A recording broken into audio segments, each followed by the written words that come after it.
Clay was also used for writing. They would take a piece of wet clay, press it in the palm of their hand.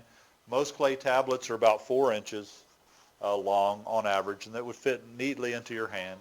And then they would take a stylus, a piece of wood, usually carved into a triangular shape or a square shape, and they'd press the corners into the clay, and by arranging the different indentions, they can create writing called cuneiform. Cune means wedge. So cuneiform is wedge-shaped writing. It's not a language, it's a script. It's like Arabic script. You can write German and French and English in the particular type of script. So you can write many different languages in cuneiform. Here's a picture showing how it's done with the stylus. Just taking the corner, pressing it into the clay.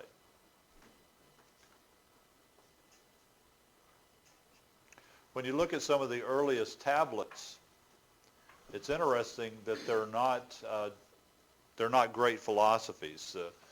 The impetus for writing wasn't that someone had a great idea and says, I need to write this down so I don't forget it. The impetus for writing was 2 guys arguing over how many bushels had been sold and delivered, and they're about to kill each other. So they said, we need a receipt. We need to write this down. So the vast majority of the earliest writing is actually lists and receipts of goods, not necessarily great philosophical treatises. Anyway, here's some of the earlier inscriptions. You see the dots. Can you guess what those are? They're numbers, that's right. Say it represents 10. So each of those dots represents a numerical value. Same thing here. And so this is a receipt of goods obtained. See the numbers?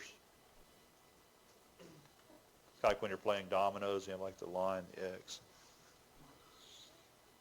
5 and cut through. Receipts. Somebody lost their receipt. Tax man got them. Here's a cuneiform cylinder. This was actually found at the top of the ziggurat, the large temple tower at Ur. We'll talk about it in detail more later. Clay was also used to seal letters written on papyrus, which is the paper of the ancient world. They would roll them up in a scroll, and then they would seal it with clay, and then they would put their seal on it. This was the seal of the particular scribes. So even though the papyrus is long since rotted away, you still have record there was a letter, even though the letter doesn't exist anymore. We know there was a scribe and he sent a letter somewhere. These are called bulla.